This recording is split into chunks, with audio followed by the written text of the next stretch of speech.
If you need to borrow money to buy something, you can't afford it, and you should not buy it. Even if a company is willing to lend you money to buy it, don't. There are some exceptions to this rule. You're probably okay borrowing money to purchase a home or a car, or to pay for a college education.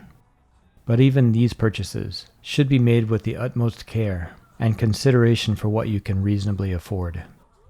I'm mainly referring to consumer debt, which is money people borrow to buy stuff, usually in the form of credit card debt. It's fine to use a credit card to buy things, but only if you pay off the entire balance every single month. You can usually get some sort of benefit from using a credit card, like cashback or points for travel, etc. Using a credit card can even improve your credit score, if you consistently pay it off. To be honest, I buy everything I can with a credit card. But the key to making this work is paying off your entire balance every month without fail. You can set up auto pay on your account so that the previous statement balance is paid off on a certain day every month, which is what I do.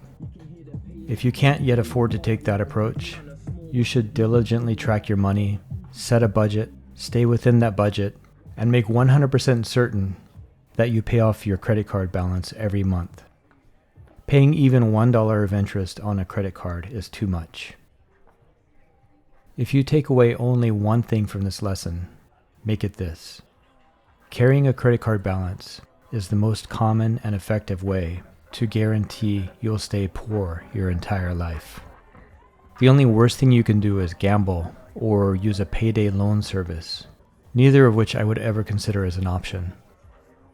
If you've ever wondered how the rich get richer and the poor get poorer, this is one of the key ways. Rich people lend money to poor people and profit from one thing: the poor person's lack of patience and ignorance about how money works. There are countless reasons why people want to buy things or experiences. They might simply want the latest and greatest phone or a cool pair of shoes. They might want to show others that they've made it, or at least that they're keeping up with everybody else. One of the more disturbing things I hear people say is that they want something because they deserve it. Unfortunately, there's no escaping the fact that if you had to borrow money to get it, you didn't deserve it. Let's consider the example of someone that has a $5,000 balance on their credit card. They might have bought a single item or just let their spending go unchecked until they accumulated that debt. Whatever the reason, they owe the credit card company $5,000. The average interest rate on a credit card in the United States is about 24%. Your rate might be higher or lower depending on your credit rating. But if you're carrying credit card debt, your rate will probably be higher than 24%. But let's just say for the sake of argument that your rate is 24% and you have a $5,000 balance.